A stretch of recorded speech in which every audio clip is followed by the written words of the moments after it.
Welcome to Matrescence Unfiltered, the podcast exploring what really happens to your identity, ambition, and career when you become a mother. Matrescence is the transition into motherhood, and it's one of the biggest identity shifts a woman will ever go through. Yet, when it comes to our careers, it's still barely understood. So often, motherhood gets framed as something to push through and bounce back from. We think it's something else entirely, a capability shift, and we think it's time to name it and to talk about it properly. I'm Rose, coach, consultant, and researcher completing a master's in organisational psychology. And I'm Bianca, a chief marketing officer, pregnant, and living this experience in real time. Each episode, we take one belief about motherhood and work that doesn't hold up under scrutiny and break it down properly. Using research, lived experience, and honest conversations about what sustainable high performance actually looks like when your identity is shifting. Welcome to Matrescence Unfiltered. We're really glad you're here. Bianca, how are you feeling? Honestly, I am feeling very pregnant. I'm 29 weeks now, and I'm preparing to hand over my role.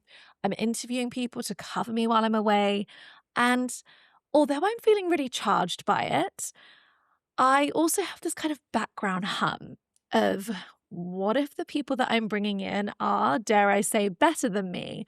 What if I come back and everything's changed? And because of the conversations we've been having, I feel that I know enough now about matrescence to attribute those feelings and to recognize that they're completely normal neurological responses to threat and change.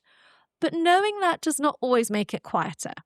So what I'm trying to hold on to is that all of this change isn't a loss. It's a becoming, as we've been saying and reflecting on, and good days and bad days. And I'm just reminding myself of that on the harder days. And I think I'm probably sharing this to remind anybody listening that knowing about matrescence and understanding it doesn't always mean that you can completely overcome it. And that's not the purpose, but it is helping me have better conversations with myself. So, And be kinder to yourself, I hope too.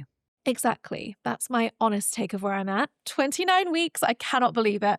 30 next week. That has felt like a bit of a milestone to work towards. So I'm excited, a little bit overwhelmed, but very excited. I would love to hear what you've been learning this week. Anything that's been standing out to you, particularly sitting with you. So this week I have been learning about something called Trimester 0. So it keeps popping up online and on social media. So I thought I'd actually do some digging and find out what the research actually says. So if you've not heard of it before, there's not just 1, 2, and 3 trimesters. We start at 0, and it's the period before pregnancy. So usually 3 to 12 months before someone's trying to conceive, or if they're looking to freeze their eggs as well. So it's the idea that some of the earliest stages of fetal development happen before people even realise that they're pregnant. So your health before conception does actually matter. So it'll be things like your nutrition, smoking, alcohol, metabolic health that can influence pregnancy outcomes, which is why public health guidance often recommends starting folic acid before pregnancy and not after. So what the research actually says, when you strip it back, the medical advice is actually really simple. It just says eat well, look at your health, avoid smoking and heavy drinking, and consider folic acid or a prenatal supplement. It's mostly common sense rather than anything extreme. But if anyone is looking at this on social media, it looks very different. There is a long list of supplements, and actually there is some chatter around whether you should take folate versus folic acid. So folate is a purer form of folic acid. So actually some of the information is really useful, but a lot of it is detox protocols, optimization routines, and the research actually doesn't really support any of that. And a lot of it sits more in kind of wellness culture than medical advice. So I would say to anyone that when you're looking at these things, well-being, for me, I think it's really important to acknowledge that it's about practice and not products. And often social media can turn into something that you buy. So just be really mindful of the stuff that you're consuming. But yeah, it's a thing and it's really interesting. And then what that has then got me sitting with is just how early that cognitive load starts. So through my research and the women that I've been speaking to, what keeps coming up is that emotional and that mental load that does not begin at a positive pregnancy test. It begins way before that. And you start asking yourself, do I want this? Can I afford this? Will my career survive? But we don't really have any language for this phase, and not any workplace support for it. So we'll get into that. Data shows around 73% of employees going through fertility experience says it affected their productivity at work. And 68% said it impacted their overall career progression. So that's things like people not wanting to move jobs or take promotions. And they're carrying it entirely alone. So that's kind of what's been keeping me up this week and what I've been thinking about and learning about. So trimester 0 has always popped up on my feed as you say, this kind of 3-month protocol. Get ready, start trying. There's so much more to this. And I'm thinking about the difference between the male and female experience here. And I'm thinking about how really we are thinking about pregnancy, trying not to get pregnant from the age of 15?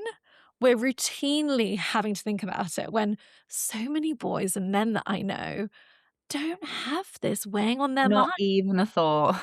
Not even a thought. And this also plays out in the data. So I read this horrifying stat that said 27% of women have been asked by their manager about their childbearing plans compared to just 3% of men. And this plays out in many different ways, as you say. Looking at it further, in the last 5 years, 1 in 5 employees undergoing fertility treatment actually leave their jobs because their employer doesn't support them. And this is a conversation that nobody's having at work. We're talking about trimester 0 from a pure health, supplements, routine standpoint, as you say, but it's costing us all, and it's happening quietly and in isolation. So today's conversation hopes to try and change that. Yes, and to any male colleagues listening, please do not ask your female colleagues when they are starting a family. I remember after my husband and I got married, literally the second I got back to work, someone was like, "So you're going to have a baby now?" And it's just so accosting, I think is probably one of the right words. It's just not appropriate to ask people that. And I think as well, you don't know what someone is going through. Like, I could have been desperately trying for a child for I know. 5 years. You have no idea about anybody's circumstances. So please, please stop asking women when they're having babies, when they're coming back to work after getting married, or at any time. But especially, well, there's a few catalysts for it, I think. After you get married, there's this ticking time bomb where people are really looking at you and inspecting you. And I think also turning 30. Yes, turning 30 as well is a big one. Today, in today's episode, we're going to be talking about what comes before pregnancy. So, in our last episode, we gave a big intro to matrescence, the neurological shifts and processes that happen when you get pregnant, all the way through to postpartum. But there's a big piece here that I don't think gets enough airtime, and that is trying to get pregnant, deciding whether to get pregnant, as harsh discourse would call failing to get pregnant, and what that cognitive load looks like. So I'd love for us to think about this linked to workplace experiences and us just having a better collective understanding of that, because I know that you and I have both been on our own journeys with this. So let's get into it. I think the before you get pregnant, Thinking about it, I think, is such a huge decision. Like, to have a child, commit to raising a baby for the next at least 18 years, probably 25 years, is a thought that goes through my mind once a week about how much of a huge responsibility that is and how terrifying it is, quite frankly. That on top of, and what impact is that going to have on my career, I know. is huge. I relate so deeply. I've been on such a journey with this. My story, as someone who is now 33, in their 3rd trimester, has grappled with this for a long time, looked a little bit like this. Throughout my 20s, I was deeply ambitious, and I still am. Ambition has been the thing that's defined my life in many ways. I've always wanted so much from my career. I've loved my career. I love working. I love learning. I love just having a big life. So throughout my 20s, I couldn't see how having a child would work for me. So I just buried the thought. But I'd been on the pill, the contraceptive pill, for 15 years. And I decided in my early 30s, it's time to come off it. I want to get to know my body without the contraceptive pill in my system. And the main reason that I was on it was, yes, for birth control, but also to manage hormonal acne. And it was the only thing that worked. So That's so common, by the way. So It's many so women common. feel they have to be on birth control to look after their skin. Yeah, because there's such little research about it. So that meant that I was hormonally compromised and altered. I didn't necessarily know my own desires. And I wanted to get to know myself just without it for the first time since I was literally 15 years old. So when I came off the pill, I was flooded with broodiness like you wouldn't believe. And I was on every forum. I was on Reddit. I was looking for evidence of why this is happening. And actually, it said, give it a few months and you'll hormonally adjust. And I gave it 3 months and it never did. The clarity that I suddenly got around, actually, I really desire being a mother was deafening. But I still didn't feel, to your point, that I could do it. I didn't see how. I didn't know how it wouldn't be sacrificial for my career. And I felt really isolated in that because when you're in that deliberation process and you're looking around, everything is almost through the lens of validation of the decision you're currently making. So we've spoken about this before. Going on Instagram is not just browsing social media anymore. It becomes this really deep existential thing of that person's just announced their pregnancy.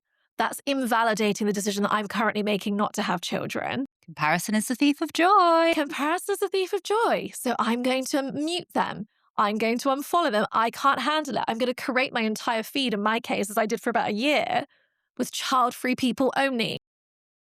When I realized I couldn't ignore this level of broodiness anymore, it didn't suddenly make it an easy decision. I was still incredibly conflicted.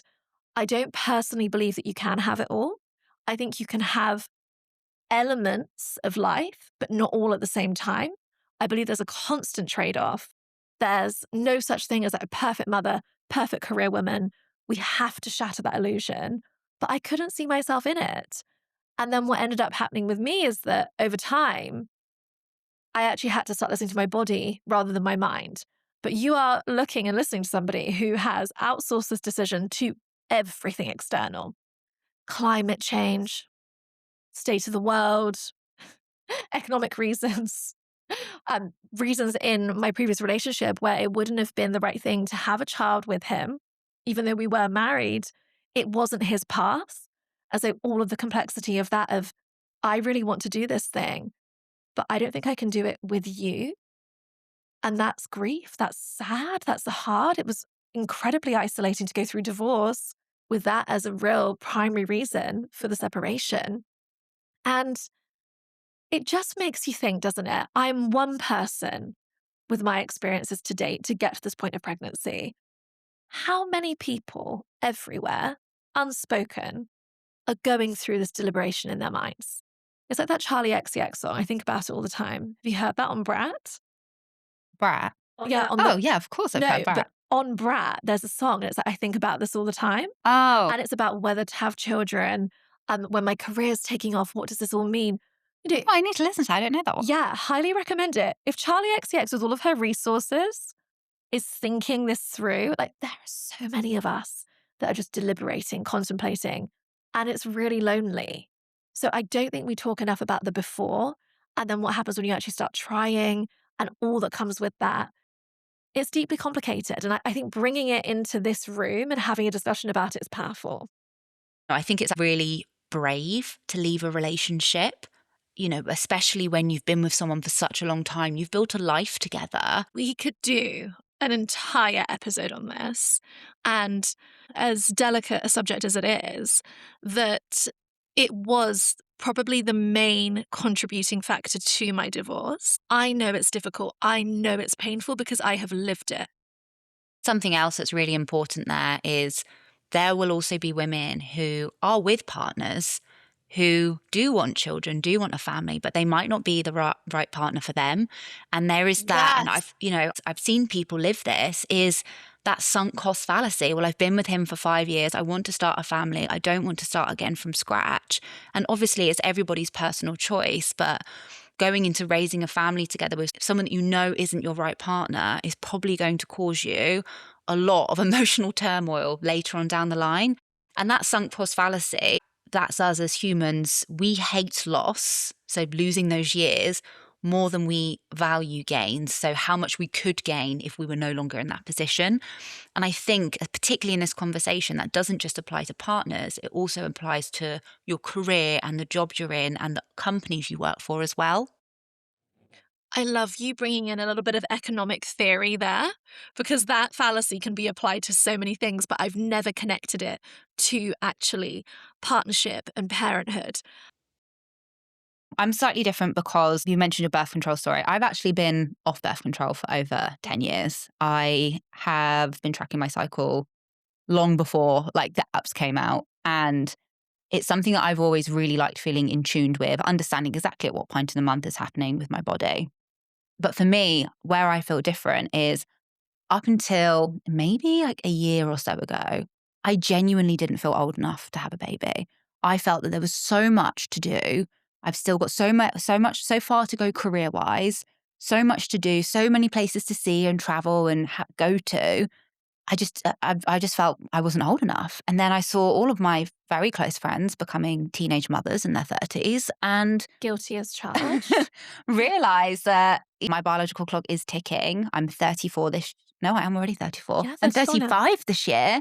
And, that has seriously got me thinking about egg counts, looking at egg freezing options, like Mm, understanding where I am at, because, there's still things that I want to do before I enter motherhood, which is something I yeah, do want to do. I'd love to be a mom. I still feel like it's not quite the right time. And I know everyone says there's no such thing as the right you're time. never ready. You're never ready. Yep. I think it's really good for me to understand my options and where I'm at. Like, I might have one egg left. I don't know. Like, Yeah. it's quite daunting. I don't think we speak enough about understanding where you are from a fertility perspective before you even start trying for a baby. Mm, Because once you start trying, I know that you've got a lovely quote there about that's when matrescence starts. yes. You start thinking and reorganizing and dreaming and having this life of a family, and your cognition, like your cognitive load is increased. It's Yeah. a lot to take on. And then you don't fall pregnant month one.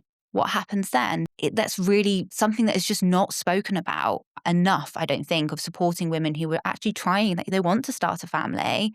And it's a huge transition that they're going through Yeah. before they've even gone through, you know, falling pregnant and going through matrescence and their brain physically changing. It's already starting. And I just think it's It crazy is. that it's not spoken about enough. I wish I'd known that, because I really went through a lot of emotional turmoil. I'm talking going onto Reddit. There's this subreddit called Fence Sitters, and it's all about people who are contemplating, do I have a child-free life? Do I not? Can't make up my mind. And I was obsessed with this for over a year. So I set up a pseudonym and I wrote this post about being in deep emotional turmoil and asking, how do you find peace with the decision? And of course, for me, it's a very personal journey, but peace with that decision was actually in acknowledging that I wanted to be a mother and that I was allowed to want to be a mother, and it didn't make me a less ambitious person. But we all need to have, I think, more collective empathy and compassion for the fact that quietly, so many people are going through this. Birth rates are plummeting, but that isn't just a clean cut decision. It's difficult, it's isolating. There's an amazing TED talk that I want to mention by somebody called Alexandra Sachs. And she talks about how matrescence does not begin at pregnancy. It can start as soon as the woman is even thinking about conceiving, as you say. The before isn't this prelude, it's the opening chapter of this profound identity transformation and shift. So, anybody that's listening to this, we all need to give ourselves a lot more grace and to understand that there are people quietly all around us who are carrying this every single day before they've even started trying. And then you get into the trying. I remember one of my most successful friends. She runs a business. She is so smart. She's so capable and incredible. I remember I was just meeting up with her and catching up, and she said, "Yes, I'm trying to get pregnant, but it failed. Last month it failed. Why are we applying this language to something so common and so natural? 1 in 6 couples in the UK will struggle with infertility. This is happening everywhere, but I think there's a harshness to it that needs to be addressed. And it scares me that we don't have more conversations about it. I also remember another time when a friend had, I mean, this is going to sound a little bit out there, just started dating this guy. And he was quite a traditional guy, religious guy. And I asked her, "So do you think that you'll have kids?" And I mean, they'd been dating for a couple of months, I think. And I felt such panic because I thought, if they are going to have kids and I'm not ready to have kids, what is that going to do to our dynamic? And there's this almost silent, hidden race that's going on between friends. And it's not, it doesn't have to be this way. It can be calmer, healthier. We can acknowledge that, okay, by having this conversation right now, look, you're not alone in this. And I think we should all just try and support each other more in that, because for every person that you see that seems decidedly happy and child free, chances are it's not that clean cut. Whether they even are so happy with their decision, but they're still getting societal pressure, or they're in the throes of, I don't know, I've got all these considerations. There's a lot there to unpack. And we just don't extend that same compassion or even research to the trying phase.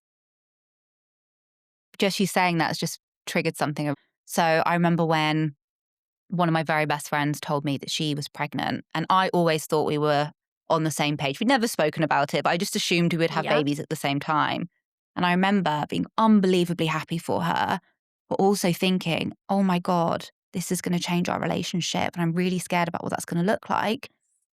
And it did change our relationship, but in the most incredible way. Like, her daughter is one of the biggest joys in my life. Like, it's so special when your friends have children and you're close to them, because I have friends who don't live as close and I don't get to spend as much time with their children. But I think that was something that I never considered. And I remember being quite like taken back, like, oh my God, everything's going to change.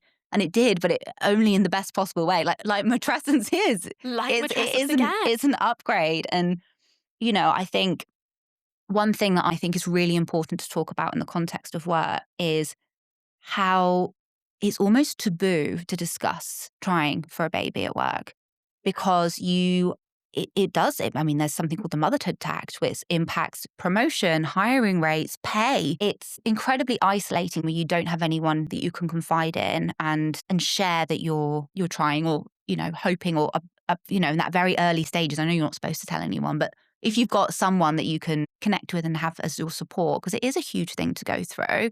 Like, you would Yeah. never, no one would ever, well, okay, maybe some people would, but I think it's really unlikely that your average employee would go to their line manager and say, I'm trying for a baby, Yeah. so my priorities are reshifting. Yeah. That, I think for an individual, and I know for me personally, like, I would think about what knock-on effect that's going to have on my career.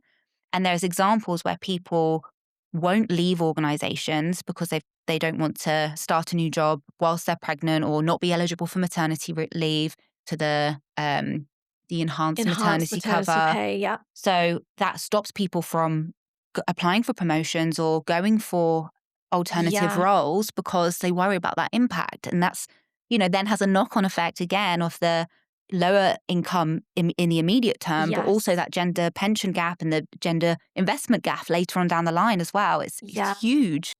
It's huge. And I don't know what the model is, but I'm curious to get your thoughts on how we can start having more honest conversations about this at work, because the current model of thinking about having children, trying for children, and then being in your first trimester and hiding the fact that you are, hate this expression, with a child, doesn't actually work for anyone. When it's shrouded in so much secrecy, you get employees that feel like they can't actually get that kind of almost that reciprocity from their employer of like, I'm committed to this job and I'm exploring family life. When something is in such secrecy, I feel that, as you say, you can get disengaged, you can get a bit panicky, you can start to think, well, I'm only in this job for these reasons. Imagine a world where we could say to our employers, I actually really want to start a family, but I really care about my career too. Can we talk about what that might look like for me in the next few years? That would just be radically different. You would feel this mutual loyalty between you, your employer, and back. And I just wish that there was more openness. The other thing on this topic that really gets me thinking, and I've worked with colleagues and friends who have gone through fertility treatment while hiding it at work, is the physicality and the toll that going through IVF, for example, takes on your body. I haven't experienced it firsthand, but I have known close friends and colleagues that I've worked with who have been going to the bathroom, doing their injections, going through all the doctor's appointments, the daily scheduling that requires. It's brutal. It requires so much bravery, so much commitment. And again, we don't celebrate this. We don't talk about it. We don't bring it into the open. How do we get people to be able to engage in work more because work is actually engaging in them too? Where's my soapbox, honestly? Take your stand. So I think there's a few things here. I think it's, first of all, how mothers are treated in the work, like systemically, how they're treated at work. If that was looked at differently and we looked at matrescence as a strength, all of these incredible skills, the neuroprotective piece that you are looking after your brain, your reprioritization, there are in the in work, like there are phrases like, oh, if you want something done, give it to a mum, or there's no efficiency like mum efficiency. So people know, like it's definitely not quite. It's a They've not connected the dots they've not yet, connected the dots yet, but it's kind of there. So I think if that was recognized more, like these incredible developmental shifts that you go through, these increased capabilities that you have, that would make a huge difference to how pregnancy and trying, is treated in the wider organization as part of the process of that. Yes. I think if that lens was shifted. Another thing is role modeling. So if you see women in your organization prioritizing their IVF treatments or whatever it might be. I actually have a story of a friend, and I'm sure she won't mind me sharing this, but she was on a call one day with her team and she said they were trying to arrange a meeting and they said, oh, can you do 2:00 on Tuesday? She said, no, sorry, I can't do that. I've got a Botox appointment at that time. And then they found an alternative time for the meeting. Fine. Love that. So after that meeting, her colleague came up to her and said, thank you for saying that. I'm actually about to start IVF and I was really worried about putting it in my diary and blocking out my time. The fact that you, as a senior leader in this organization, is very comfortable telling people, no, I can't do that. I have a Botox. But she was doing it in her lunch hour, obviously. She's not like using company time to get her Botox done. But I think even just having that as an example, this woman is allowed to look after herself and put herself first for this 30-minute block. I can do that because I want to start a family. So I think role modeling is a huge piece. And I think that just how women are treated in the organization and how pregnancy is viewed and motherhood is viewed, and that shifting will make the biggest difference. Yeah, I think that is so well said. And it's already got me thinking about the ways that I could have done better in role modeling the very real decision-making deliberation process that I was going through about whether to start a family, what it felt like to come off birth control as well. And the fact that we just don't talk about these medical appointments with any kind of openness. Why not? If we are fortunate enough to be in leadership positions where we have even one younger woman or man watching us and how we conduct ourselves, the openness with which we communicate, we should take that very seriously. We should be more open. We should be pushing ourselves, even if it feels uncomfortable because we've been conditioned to not share anything, to say, actually, yeah, I have a fertility doctor appointment this afternoon. So I'm going to be offline. I'm going to make up the time this evening. I'll be a little bit slower on email for an hour. Why don't we do that? What are we so afraid of? We want there to be this systemic change, but it starts, exactly as you say, with these micro little moments where we articulate that. And we don't fear for our jobs or our reputation. Because actually, chances are, I don't have research on it, but if you feel able in an organization to be more open, to share the small things that actually make you the whole person that you are, you're going to feel better about that job and you're going to deliver better results. You're going to perform. There's something called the Johari window, actually. Tell me. So that is I can't remember what the model is exactly off the top of my head, but essentially the less that is unknown about you by yourself and unknown about you by others, the higher performance you have. So this is a model that relates to feedback. So how people share feedback. Also, Amy Edmondson talks about psychological safety. Yes. So having psychological safety is absolutely connected to higher performance. So if you've got an organization where you can share, be honest, be open, be yourself at work. And again, it's that masking piece, the motherhood mask that goes on. Yes. Before and become a mother, like as soon as you're pregnant, people are like, how are you? You're glowing, you look beautiful. And actually, it's almost like we don't know we're putting it on. Women don't know we're putting it on. It's just it's something that's like preconditioned almost to just, smile and nod and everything is fine. Like, don't worry, there's no problems here. And then when you become a mother, when you have a baby, everything's fine. You should be in this blissful moment, loving your child, that baby bubble. And actually, that's not the reality of it. I think that's so, so important. I'm thinking now about all of the ways that even at this stage of my pregnancy, I can start to be a little bit more honest and open about the things that are quite difficult or the things that I am a bit afraid of. Because in doing that, psychological safety isn't just for entry-level employees. It's for all of us. And if I cultivate an environment where I can share a little bit more, be received with that reciprocity and that generosity of spirit and that openness, you best believe that I'm going to commit and double down on the work that I'm doing. And I'm going to be even more excited to return from maternity leave. So I think that has got me thinking so much about the practical ways that we can support each other. It does feel like a collective responsibility to me.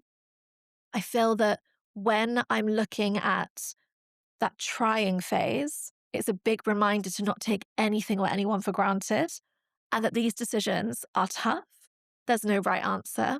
There's no right way of doing it. We're not in a race with each other. We're not in a race against anyone. Let's be kinder to ourselves through it. And I think that does start with talking about it. I think it's really important as well that this responsibility doesn't just sit with HR, because I think that is a bottleneck at the moment as well.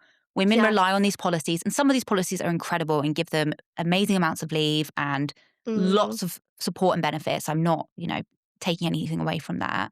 But at the moment, it sits just with HR's responsibility. If you are a leader and you are working with women who are mothers, who are potentially going to be mothers, who are pregnant, take that responsibility to support them, understand what they need. So I think at the moment, that is the biggest gap. It's a bit like, so my work obviously is, as you know, is around culture change, culture transformation, leadership transformation. That's not one person's job. That is consistent hard work done across the organization, from leadership all the way down to kind of frontline colleagues. And I think if you brought kind of some of that mentality in so that people understood, oh, it's not just HR's role. It's not just HR who has to bring them in kit days and do all of that. Like, everyone can get involved. And, some organizations have great mentoring schemes and buddy systems, which are so helpful. But often it is just left to HR or whoever's leading the people team to deal with that. And again, depending on what support they get from their organization, that really shapes what those policies will look like and what that support will look like. But cultural change does not exist in policies. No. It exists in every single conversation that happens across an organization. And if we start having more honest conversations about family planning, fertility, pregnancy, matrescence, that's how we're going to shift culture. That's how we're going to have a real impact. And that excites me because immediately I start to think, tomorrow, there's more that I can do in my one-to-ones with my team around this, in just a very initial openness about how I'm feeling in this phase, what I'm worried about, what I'm excited about. And we've got to take off this mask of being this like professional together person, because that is such a blocker to connection. And really, real leadership is actually taking a bit of a risk. It is standing up and saying, you know what, this has been my experience so far. And you've inspired me to do more of that, to think about the ways that I can do that going into my third trimester and beyond. And I'm just reflecting on all the times that I had opportunities to do that. And frankly, I didn't, because I felt like it would be too much. I'd be perceived differently. But if you're going through this, you are different from the 20-something version of yourself that was modeling that whole girl boss reality. You are fundamentally shifted. Embrace it. I couldn't agree more. And I think as well, now in 2026, with the way that AI and data is evolving, it is more important now than ever to be human and to treat people like humans. And those human skills can never be replaced by AI. Well, I don't think they can ever be replaced by never. AI. Not true human No way. behaviors. And we know that human in the loop feedback and interaction with AI is one of the most important things to its success. So if you start treating human beings like the human beings they are that you need, and the skills, the capabilities that they have that AI doesn't have, it's going to be so important. So yeah, I just think just treat people like they're human beings, be kind, be empathetic.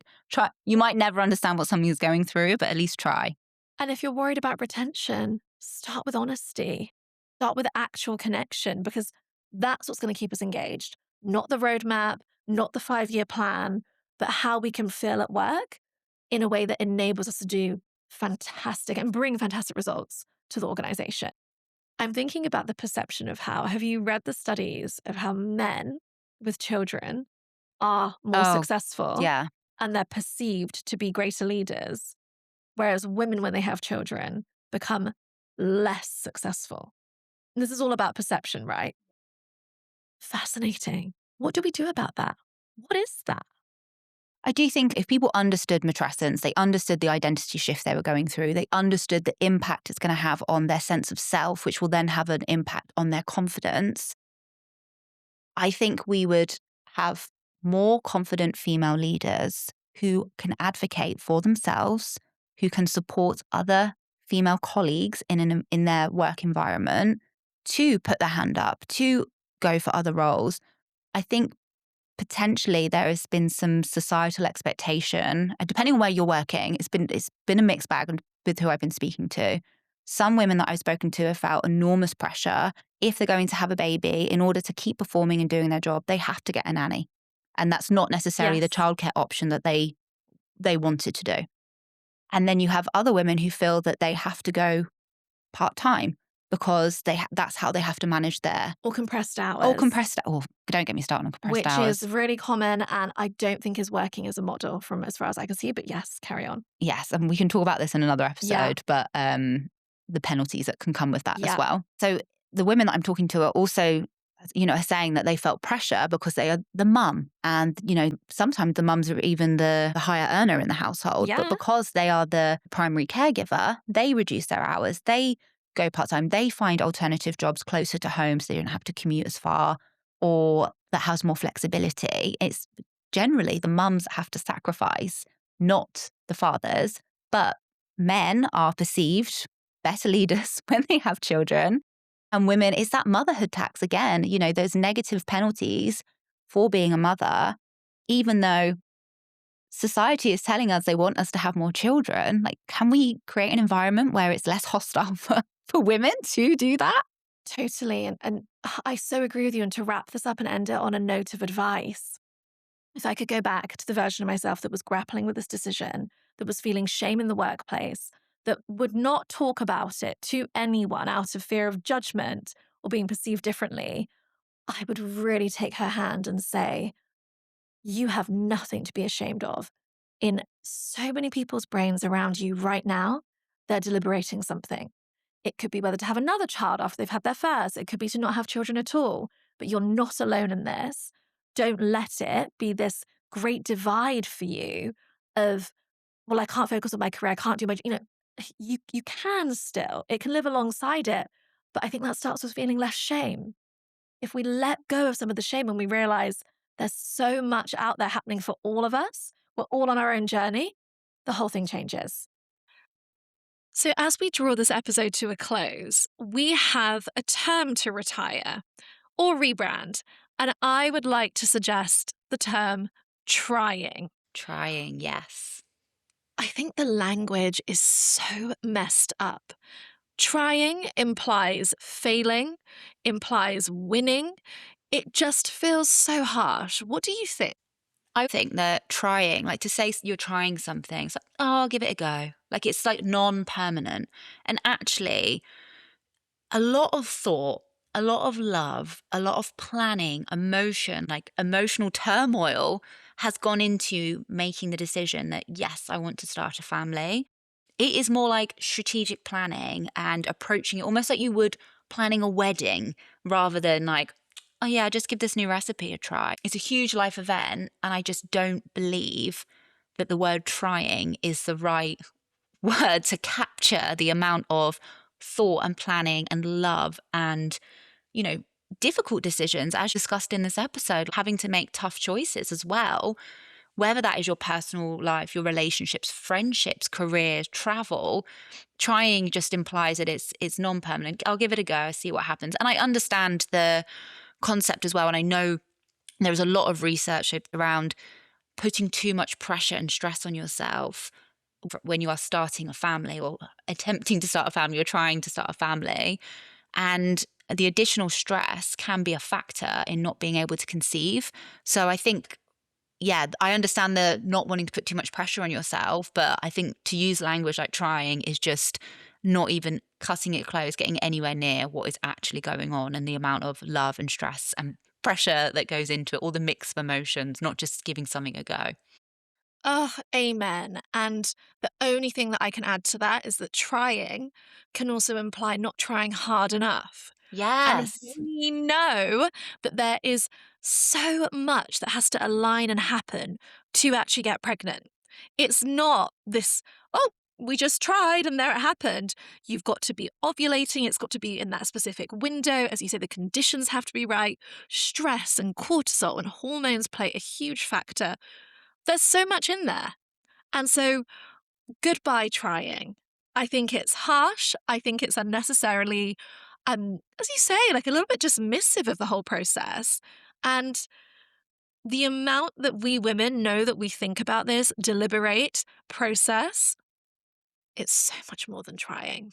Thank you so much for this conversation. I've loved it. And it's been really meaningful to share the period of time that actually was the longest for me in my life of contemplating, feeling really alone in that decision making process and making some very big moves to get to where I've got to today.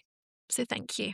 Yeah, and thank you for sharing and being so open. I'm sure so many women can relate to your story and, what your experience has been. I love sharing with you. So thank you. And thank you so Thank much you. for listening. Thank you all for joining us today. If you've taken something from this episode, we'd be so grateful if you shared it with a friend. We'd also love to hear from you. Find us on Instagram, TikTok, and LinkedIn. And please share your questions, comments, and experiences. This is a conversation we want to build together. Until next time.